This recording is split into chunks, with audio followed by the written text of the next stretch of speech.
রব কাউকে ভালোবাসতে শুরু করলে প্লেটের ভাত কেড়ে নেয়।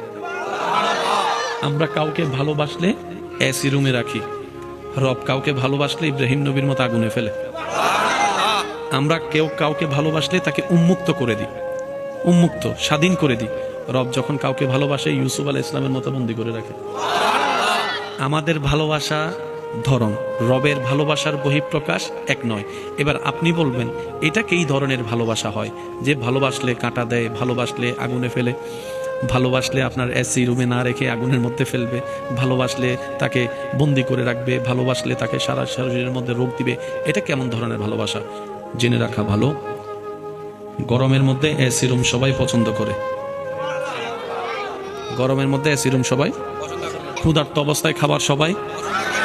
আর এই ক্ষেত্রে ভালোবাসার আসল কি নকল বোঝা যায় না। ভালোবাসা তো তখন বোঝা যায় যখন চতুর্দিকে সবকিছু স্বচ্ছতা, ফ্রেশনেস আছে, কোনো জামিলা নাই, হাতে হাত রেখেছে। এটা ভালোবাসা নয়।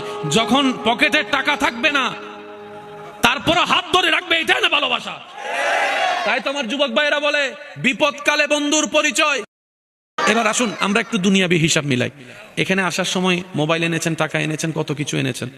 যদি কেউ আপনার থেকে সে মোবাইলটা নিয়ে আপনি ঝগড়া করবেন, কারণ কি? এটা আপনার, আপনি এনেছেন, আপনি কিনেছেন। বলেন তো আসার সময় কি এনেছি আমরা? খালি বলেন না। দুনিয়াতে আসার সময় কি এনেছি? একটু জোরে বলেন। আমি সবার মুখে শুনতে চাচ্ছি। এই একটা কথা যদি বুঝতে পারি আমাদের অনেক কিছু ক্লিয়ার হয়ে যাবে। আজকে যে অনুষ্ঠানে উপস্থিত হওয়া এটার সাথে বড় সম্পৃক্ত বিষয়। আপনি মাহফিলে আসার পরে আপনাকে একজন আইফোন রাখতে দিছে, ভাই একটু রাখো আমি আসতেছি।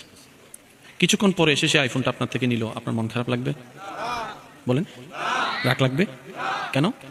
আপনি মাথায় মনে বসিয়ে রেখেছেন এটা আমার না, সেজন্য